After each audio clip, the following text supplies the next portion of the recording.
আপা শেয়ার করছিলেন যে এমিশন ডাটা উনি খুঁজে খুঁজে দাঁড়াচ্ছেন কিন্তু পাচ্ছেন না, অথচ এমিশন ডাটা কারো না কারো কাছে তো আছে অবশ্যই। তার মানে হচ্ছে যে এই ব্রিজিংটা কিন্তু একটা ইম্পর্টেন্ট জায়গা বলে আমি মনে করি, যেটাকে যেখানে সুযোগ আছে অনেক কিছুই করার, বিশেষ করে এখন ডিজিটাল টেকনোলজির যেহেতু একটা ভালো প্রলিফারেশন হয়েছে, সবাই ওয়েব বেসড টেকনোলজিতে অভ্যস্ত, কাজেই ইনফরমেশন ডিসেমিনেশন অথবা শেয়ারিং এটা এখনো কেন আটকে থাকবে, এটা আমার question. Even among you, also to you, হ্যাঁ, যারা সবাই উদ্যোক্তা, ইভেন ইসিবির কাছেও আবার প্রশ্ন, কারণ আপনাদের অনেকগুলো উদ্যোগ আছে আমি জানি। সো অনলাইন প্ল্যাটফর্ম করা এবং এই ধরনের একটা নেটওয়ার্কিং তৈরি করা খুব সহজেই যায়। আরিফ স্যারের মতো রিসোর্স পারসন ওনারা যদি আমাদেরকে একটু লিড করেন, গাইড করেন, এই ধরনের প্ল্যাটফর্মগুলো অনেক বেশি এফেক্টিভ রোল প্লে করতে পারবে বলে আমি বিশ্বাস করি। আর একই সাথে আমাদের আরবান এগ্রিকালচার নিয়ে কথা হচ্ছিল, রুফটপ গার্ডেন নিয়ে কথা হচ্ছিল। বর্তমান সময় এবং আগামী সময়গুলোতে সাস্টেনেবল ফুড সিস্টেমের জন্য বিশেষ করে আমাদের মতো যে দেশগুলো আছে সেখানে আরবান এগ্রিকালচারের কিন্তু অলমোস্ট বিকল্প থাকবে না সামনে, কারণ রুরাল এরিয়ার রুরাল তো নেই, রুরাল তো আরবান হয়ে যাচ্ছে, তাই না? কাজে আমি রুরাল কবে বলবো আর আরবান কোথায় বলবো, ডিমার্কেশন এরিয়াটা কিন্তু চলে যাচ্ছে একটা সাইড।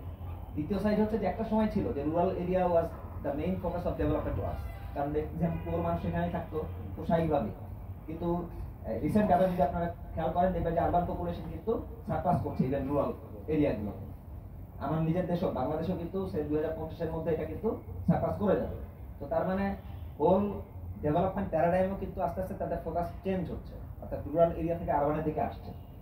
এই জায়গাগুলো তো আমার মনে হয় যে ফান্ডিং বা যেসব কথা নিয়ে আমরা কথা বলছি সেখানে কিছু স্কোপ আছে বলে মনে করি, বাট এগুলোকে প্রোডাক্ট আকারে সাজাতে হবে। অর্থাৎ আমি যে সে ফর এক্সাম্পল ফান্ডিং আনবো, তাহলে সেটার জন্য তো আমাকে একটা খুব কমপ্লিট প্ল্যানিং করা, বা যেমন এখানে একজন কথা বলছিলেন যে হেক্টর প্রতি হয়তো 3 টন কার্বন সিকুয়েস্ট্রেশনের একটা উদাহরণ দিচ্ছিলেন, but still now I think যে এগুলো ন্যাশনাল লেভেল স্টাডি হওয়া উচিত, আরও খুবই অথেন্টিসিটি বাড়াতে হবে। কারণ যখন আমি কার্বন ফান্ডিং এর জন্য অ্যাপ্রোচ করতে যাব, তারা দেখবে এগুলোর দিকে যে আমার ডাটা কতটুকু কারেক্ট ছিল, বেসিক্যালি আমি যে বেসিস দিচ্ছি whether they are correct or realistic.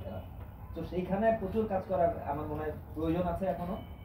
I hope যে এই যে একটা প্ল্যাটফর্ম বা কমপ্লেক্সগুলো আরও হবে এবং এর ফলে আমাদের এই নলেজ গ্যাপ কমবে এবং নলেজ শেয়ারিং বাড়বে।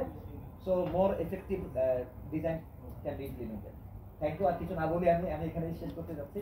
ধন্যবাদ সবাই।